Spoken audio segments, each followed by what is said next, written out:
함께 사도신경으로 신앙 고백하시겠습니다. 나는 전능하신 아버지 하나님 천지의 창조주를 믿습니다. 나는 그의 유일하신 아들 우리 주 예수 그리스도를 믿습니다. 그는 성령으로 잉태되어 동정녀 마리아에게서 나시고 본디오 빌라도에게 고난을 받아 십자가에 못 박혀 죽으시고 장사된 지 사흘 만에 죽은 자 가운데서 다시 살아나셨으며 하늘에 오르시어 전능하신 아버지 하나님 우편에 앉아 계시다가 거기로부터 살아있는 자와 죽은 자를 심판하러 오십니다. 나는 성령을 믿으며 거룩한 공교회와 성도의 교제와 죄를 용서받는 것과 몸의 부활과 영생을 믿습니다. 아멘. 우리 함께 찬송가 374장 찬송가 374장 나의 믿음 약할 때 주가 붙드네. 우리 함께 찬송하도록 하겠습니다. 찬송가 374장입니다.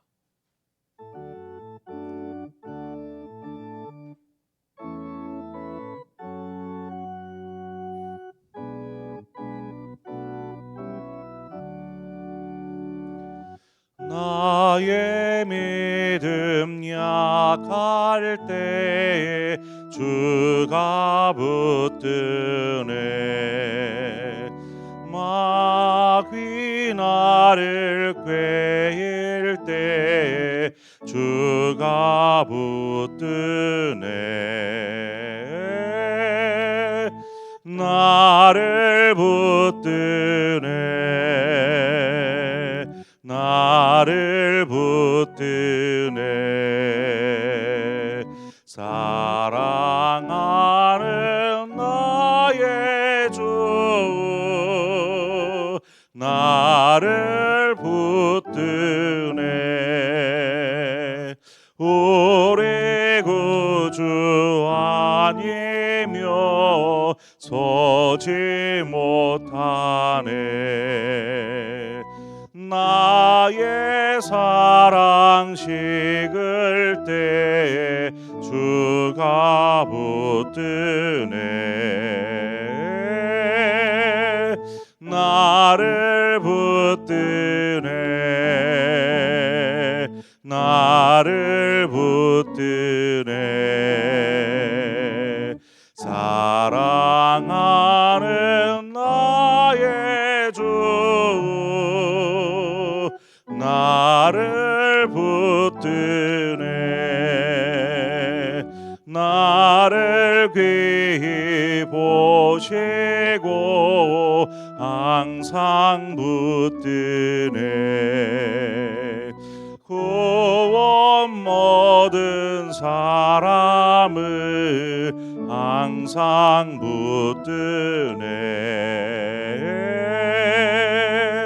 나를 붙드네. 나를 붙드네. 사랑하는 나의 주 나를 붙드네. 나의 영혼 약할 때에 주가 붙드네. 피를 흘려 샀으니 주가 붙드네. 나를 붙드네. 나를 붙드네. 사랑하는 나의 주 나를 붙드네. 아멘. 하나님 말씀 보겠습니다. 사무엘상 30장 1절에서 6절의 말씀입니다. 사무엘상 30장 1절에서 6절의 말씀을 한 절씩 교독해서 보도록 하겠습니다. 다윗과 그의 사람들이 사흘 만에 시글락에 이른 때에 아말렉 사람들이 이미 네겝과 시글락을 침노하였는데 그들이 시글락을 쳐서 불사르고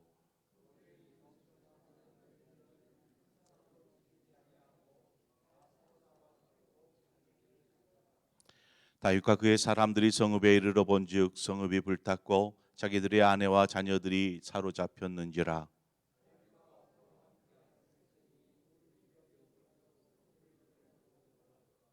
다윗의 두 아내 이스라엘 여인 아히노함과 갈멜 사람 나발의 아내였던 아비가일도 사로잡혔더라.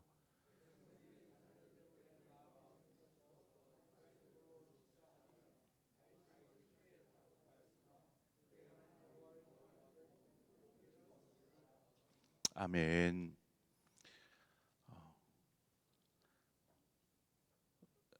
블레셋과 이스라엘과의 전쟁, 그 전장에 있었던 다윗이 하나님의 긍휼하신 은혜를 입고 동족인 이스라엘과 맞서 싸우지 않아도 되게끔 하나님이 인도해 주셨습니다. 그 기쁜 마음을 가지고 이제 시글락으로 돌아오게 되는데 그 거리가 사흘 거리였습니다. 그런데 돌아와 보니 시글락은 불에 타고 있었고 그곳에는 아무도 없었습니다. 전쟁을 떠날 때에는 싸움에 나갈 만한 사람들이 가는 곳입니다. 그래서 다윗과 600명의 용사들이 이 전장에 참여했었고 그 남아있는 사람들은 여인들이거나 혹은 나이가 많거나 혹은 나이가 어리거나 하는 사람들만 남아있는 것이죠. 그러한 틈, 즉 다윗과 용사들이 전부 다 이 전장에 나가 있다라는 것을 누가 알게 되었냐면 바로 오늘 공격한 이 아말렉 사람들. 왜 이 아말렉 사람들이 등장을 하냐면 앞에서 다윗이 시글락에 왔을 때에 주변에 있는 족속들을 물리치고 그들에게 노략하여서 왔던 적이 있습니다. 그때에 이 아말렉 족속의 한 부족을 죽입니다. 이것에 대한 어떻게 보면 안갚음이죠. 이 아말렉 사람들이 있다가 다윗이 자리를 비웠다, 용사들이 자리를 비웠다, 이때다 싶어서 쳐들어온 것입니다. 그리고 그곳에 있는 살아있는 사람이든 짐승이든 다 잡아가고 성읍은 불태워 버리는 것이죠. 와서 보니 아무도 없고 성읍은 불타고 있는 그 모습을 다윗과 용사들이 보게 됩니다. 이들의 마음이 어떠했는 너무나 괴로워서 그곳에서 울기 시작하는데 오늘 본문 4절에 보니까 다윗과 그와 함께한 백성이 울 기력이 없도록 소리를 높여 울었더라. 그러나 처자식들을 생각하면서 우는 것입니다. 얼마나 고통스럽겠습니까? 모두가 이 절망에 빠져 있습니다. 슬픔과 절망이 점점 커지면 신뢰의 강둑을 무너뜨리게 됩니다. 믿음의 강둑이죠. 이스라엘 백성이 출애굽하는 중에 40년 동안 광야 생활을 합니다. 광야 생활을 하면서 이들에게 여러 가지 그 광야의 어려움들이 있었습니다. 뭐 먹고 마시는 것부터 해서 여러 가지 생활하는 것조차도 뭐 편안하고 쉽겠습니까? 다 어려웠었고 이러한 어려움들이 차곡차곡 쌓일 때에 이들 안에 어떤 신뢰의 어떤 그 강둑이 무너지기 시작하죠. 먼저는 그것이 모세를 향하였고 결국에는 하나님을 향한 신뢰의 이 강둑이 무너지는 것들을 우리는 쉽게 볼 수 있습니다. 6절 상반절에 보면 백성들이 자녀들 때문에 마음이 슬퍼서 다윗을 돌로 치자 하니 다윗이 크게 다급하였으나라고 기록하고 있습니다. 자, 이들이 이 용사들 600명이 너무나 슬펐고 절망했고 고통스러워하다가 이러한 마음들이 막 계속 커져가니까 이 화살이 어디로 향하였냐면 다윗을 향하였더라는 것입니다. 그래서 돌을 들어서 쳐서 죽이려고 하는, 여기서 돌을 들어서 쳐서 죽인다, 이것은 어떤 잘못된 것이나 죄를 징계할 때에 사용하는 방법입니다. 그러니까 이들이 자신들 안에 있는 그 고통과 아픔과 이 절망, 이것들을 다윗 때문이다라고 생각하기 시작하는 것입니다. 인간은 보통 이기적이고 자기 중심적인 그러한 생각들을 하고 그렇게 살아갑니다. 그래서 뭐 잘한 일이 있으면 다 자신이 잘해서 그런 줄 알고, 혹 잘못된 일이 있으면 이때부터는 남의 탓합니다. 다른 사람 탓, 뭐 상황 탓, 환경 탓, 이렇게 다른, 자신이 아닌 다른 것을 탓하기 시작하는 것이죠. 이들이 돌을 들어서 다윗을 치려고 합니다. 이 모든 원인의 제공자는 다윗이다 생각하는 것이죠. 자, 우리가 이 600명의 용사들과 이 다윗과의 관계를 한번 되짚어 보기를 원합니다. 어떤 관계인가? 다윗이 도망자로 살 때에 혼자서 피해 다녔어요. 사울을 피해서. 이 도망자로 살 때에 사울 왕의 그 폭정을 피해서 도망하던 사람들이 다윗에게로 옵니다. 그래서 지금 이 사람들은 이때의 사울 왕을 피해서 다윗에게 온 사람들입니다. 다윗이 도망자의 신분이었지만 그들의 아픔을 알고 그들을 끌어안습니다. 그래, 우리 함께 합시다. 이렇게 끌어안고 함께 이제 이때까지 동고동락하면서 살아갑니다.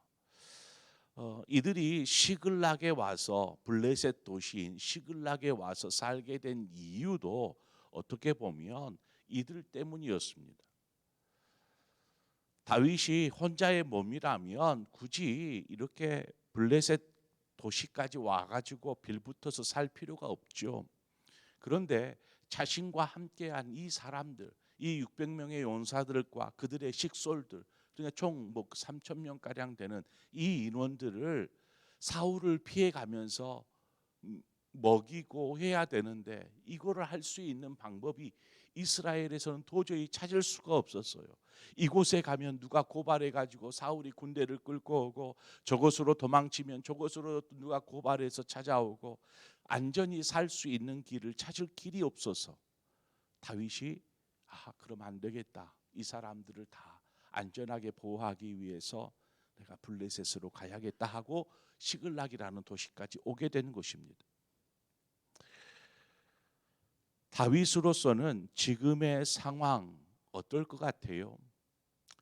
본인도 힘들겠지요. 본인의 아내들도 다 잡혀갔으니까. 더불어서 자신이 믿었던 이 사람들이 자신을 향하여서 돌을 든다라는 것조차도 이해하지 못하였을 것입니다. 자신이 그렇게 믿었던 사람들인데 자신들을 위해서 내가 어떻게 희생하였는지를 이들도 알 텐데 어떻게 나에게 돌을 들 수 있는가? 이것을 생각하면 다윗 역시도 지금 아마 고통스럽지 않았을까 싶어요. 앞서도 제가 얘기했던 것처럼 자신이 잘못한 것, 다들 뭐 그런 것은 자신이 잘못한 것은 다른 사람 탓하고, 또 자신이 잘한 것은 자신이 잘한 것으로 생각하는 것처럼, 만약에 다윗이 이러한 삶을 살았다라면, 나는 잘못한 것 없는데 내가 뭔 잘못을 했는데 왜 자신만 고통을 당해야 하는지, 뭐 이러한 생각에 몰입될 수 있지 않겠습니까?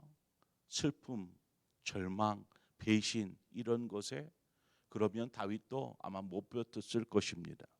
신앙의 갈등, 강뚝이 무너지는 것이죠. 왜 자신이 이런 말을 들어야 하는지, 왜 이러한 상황을 자신이 겪어야 되는지, 왜 이렇게 하시는지 하나님을 향한 원망도 생겨날 수 있는 대목입니다. 그런데 6절 하반절을 가보면 그렇습니다. 그의 하나님 여호와를 힘입고 용기를 얻었더라. 이 말은 하나님께서 다윗에게 용기와 힘을 주셨다, 뭐 이렇게 해석할 수는 없습니다. 어떤 내용이냐면, 사람들이 항상 자기 중심적인 삶으로 세상을 바라보고 삶을 바라봅니다. 그래서 모든 원인들, 어떤 잘못된 원인들을 다른 사람에게서 찾으려고 합니다. 그러나 다윗은 그렇게 하지 않았어요. 자기 중심적인 삶이 아니라 다윗은 하나님 중심의 삶을 삽니다. 그래서 하나님 중심의 삶을 사는 사람은 매사에 하나님의 마음, 하나님의 뜻을 구하는, 그래서 하나님의 입장에서 자신을 바라보고 상황을 바라보는 것이죠. 왜 하나님께서 이런 일을 겪게 하신 것일까 생각하는 것입니다. 왜 하나님께서, 혹 자신이 하나님 앞에서 그릇 행한 것이 있는가, 범죄한 것이 있는가, 이것들을 돌아보는 것이죠. 바로 이것이 하나님 중심의 삶을 사는 사람의 모습입니다. 그저 자기 중심적인 삶을 살아서 다른 사람에게서 뭔가 원인을 찾으려고 하고 문제를 찾으려고 하는 것이 아니라 자신 스스로에게서 문제를 찾는 것이죠. 혹 하나님께서 이것을 통해서 무엇을 행하고자 하시는지, 혹 나에게 흠이 있거나 잘못함이 있는지, 범죄함이 있는지를 발견하기 위해서 자신을 들여다보는 것입니다. 우리가 지난 시간에 살폈던 것처럼 다윗이 블레셋으로 온 이후의 삶은 조금은 안정적으로 다윗 더 이상 사울을 염려할 필요는 없는 삶이었습니다. 그러나 계속되어지는 뭔가 문제와 갈등들이 끊이지 않고 다윗 안에서 일어나고 있었습니다. 그리고 지금 이 일을 통해서 다윗은 자신을 돌아보게 됩니다. 자신을 돌아보면서 하나님께서 왜 이렇게 하셨는지 그 원인을 찾다가 자신의 이 블레셋으로 온 그 선택이 자신의 잘못된 생각이었고 선택이었고 결정이었다라는 것을 깨닫게 됩니다. 여기에서부터 잘못되기 시작했구나 알게 되는 것이죠. 자신을 향해 돌을 드는 용사들을 그는 탓하지 않았습니다. 내가 당신들에게 어떻게 하였는데 어떻게 나에게 돌을 들 수 있느냐라고 저들을 탓하지 않았습니다. 하나님을 향해 원망하지도 않았습니다. 하나님 어떻게 이렇게, 제가 어떻게 하나님을 섬기며 살았는데 어떻게 나에게 이런 일을 하면서 하나님을 탓하지 않았습니다. 그 모든 원인이 하나님 제 자신에게 있음을 깨닫고 하나님을 의지하기로 결정하죠. 하나님, 제가 잘못 선택한 결과가 이것이었네요. 제가 하나님 앞에 범죄한 결과가 이것이었네요 라고 아는 것입니다. 다윗은 용사들에게 자신의 우리 본문에는 나와 있지는 않습니다. 그러나 분명히 자신이 잘못된 생각과 선택으로 여기까지 왔다라는 것들을 고백하였을 것입니다. 여러분, 제가 잘못됐습니다. 제가 생각해 보니까 제가 하나님 앞에 범죄하였습니다. 제가 이 블레셋 원수의 땅에 와가지고 조금 안전히 살려고 생각했던 이것이 잘못이었습니다. 내가 하나님만을 의지했어야 되는데 제가 이랬습니다 라고 고백하는 것이죠. 더불어서 제가 꼭 여러분들의 가족들을 다시 찾을 수 있도록 제가 최선을 다할 것입니다. 이러한 강한 의지를 그들 앞에 드러내 보였을 것입니다. 이러한 다윗의 모습에 이 600명의 용사들이 공감하기 시작합니다. 다윗을 탓하여서 돌을 들었던 이들이, 그래, 다윗이 뭔 잘못을 했어? 우리가 힘들 때에 다윗이 어떻게 했는데, 뭔가 이러한 변화들이 어디에서부터 시작되었는가 우리가 살펴보면은요, 하나님을 의지하고 하나님 앞에 바로 선 다윗의 모습에서부터 시작이 됩니다. 믿음의 사람은 일의 원인을 어떤 다른 사람에게서 찾는 것이 아니라 자신에게서 찾음으로 문제를 풀어가는 것입니다. 다른 사람을 탓을 하면 결국 그 공동체는 무너지게 되어 있습니다. 그렇지 않겠어요?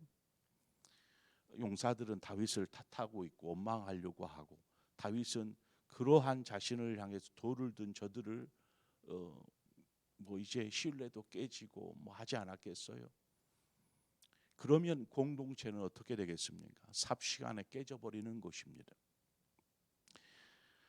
아마 이 일들을 통해서 서로가 공감대가 이루어지고 더 튼튼한 공동체로 바뀌어져 갈 것입니다.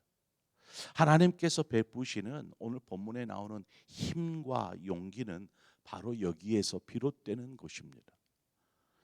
우리가 뭐 가만히 앉아서 하나님, 너무나 지금 힘든 상황이 힘과 용기를 부어주세요, 부어주세요. 그러면 갑자기 우리 안에서 막 힘이 불뚝불뚝 생기고 용기가 막 드러나는 걸까요? 아니에요. 우리가 하나님을 의지하는 마음으로 그렇게 하나님 앞에 설 때에 다윗이 하나님 앞에 그렇게 섬으로 공동체가 다시금 세워지고 돌을 들었던 사람들이 돌을 내려놓고 다윗과 함께 의지를 모으는 것이죠. 그리고 아말렉을 향해서 나아갑니다. 가족들을 찾아야 되니까. 우리가 다윗을 보면서 배워야 할 것은 이런 순간에 이런 너무나 절망적이고 슬픔과 고통의 순간이잖아요. 불타버렸고 다 잃어버린 상황인데, 그렇지만 이러한 순간에도 다른 사람을 원망하거나 그 화살을 어떤 다른 곳에 돌리지 않고 자신을 돌아보는 것이죠. 그리고 자신을 겸손하게 낮추는 것입니다. 그러니까 그곳에서 한 마음이 이루어지고 한 뜻을 품게 되는 것이죠. 그리고 하나님께서 이러한 하나 되게 하심에 감사하고 다시금 하나님을 의지하여서 나아가는 것입니다. 우리는 이제 이렇게 한 마음 한 뜻 되어서 나아가 다시금 가족들과 잃어버렸던 가축들 이런 것들을 다 되찾아오는 다윗을 만나게 될 것입니다. 바로 여기에 있습니다. 오늘 이 시간 우리가 그러한 하나님께서 어떤 사람을 통해서 일하고 계시는지, 어떻게 하나님을 신뢰하고 의지하면서 사는 하나님 중심의 삶을 살아야 되는지 우리가 다윗의 모습을 보고 깊이 깨닫고 묵상하는 시간이 되시기를 바랍니다. 기도하겠습니다. 하나님 아버지, 큰 산을 하나 넘고 났는데 더 큰 산이 앞에 떡 놓여 있을 때에 하나님, 그때에는 어떻게 해야 합니까? 다윗이 전장에서 돌아왔는데 와 보니 자신이 살고 있던 집은 다 불타버렸고 자신의 처자식들은 다 잡혀갔을 때에 얼마나 힘들고 괴로웠겠습니까? 믿었던 사람들이 자신을 향하여서 돌을 들려고 할 때에 그 마음은 어떠했겠습니까? 그럼에도 불구하고 하나님 중심의 삶을 살았던 다윗이 하나님을 의지하고 그 모든 문제의 원인이 어디에 있는가 다른 사람 바라보지 않고 자신을 돌아보며 자신을 하나님 앞에 겸손히 내려놓고 하나님을 의지해 나아갈 때에 하나님께서 하나님 다시금 깨져가는 그 공동체를 더 튼튼한 공동체로 변화시키시고 모든 것들을 다시 회복시켜 가실 것을 기대하며 믿음으로 나아갈 때에 하나님께서 승리케 하신다라는 것들을 우리가 말씀을 통해서 발견하면서 우리의 삶에 겪게 되는 많은 어려움들, 갈등들, 문제들 앞에서 우리가 어떠한 마음으로 어떠한 신앙으로 살아야 되는지 하나님 우리가 생각해 봅니다. 이제는 우리의 삶에 늘 함께 주님과 동행하게 하시고 오직 어떤 문제가 있을 때에 돌아보아 우리 스스로를 하나님 살필 줄 아는 믿음의 삶을 살게 하여 주옵소서. 예수님의 이름으로 기도합니다. 아멘. 오늘 이 시간에 우리 함께 오늘 말씀을 생각하면서 혹 우리 자신에게 향하신 하나님의 말씀이 있다라면 그 말씀을 곱씹고 묵상하며 기도하며 나아가기를 바랍니다. 더불어서 우리 교회를 위해서 함께 기도하십시다. 우리 온 교회가 하나님 와해되는 공동체, 다른 사람 탓하는 공동체, 왜 이렇게 섬기지 않는가, 왜 봉사하지 않는가, 왜 문제를 일으키는가, 다른 사람 보는 것이 아니고 우리 스스로를 돌아보는 하나님 앞에서, 그래서 이 공동체가 더 튼튼한 공동체, 하나님이 기뻐하는 공동체가 되어서 하나님의 영광을 드러낼 수 있도록 우리가 이 시간에 우리 상봉교회를 위해서 기도하기를 원합니다. 이제 50주년이 되었는데 이제 반백년을 위해서 우리가 기대와 소망으로 달려갈 수 있는 공동체가 될 수 있도록 우리 상봉교회를 위해서 기도하고 우리 다음 세대들을 위해서 더불어서 기도하고 또 여러분 각자의 기도의 제목으로 기도하시다 자유롭게 돌아가시겠습니다. 함께 기도하겠습니다. 하나님, 오늘 이 시간 우리를 불러주신 것을 감사합니다. 하나님께서 우리를 이 시간 불러주셨고 인도해 주셔서 하나님이 기도의 자리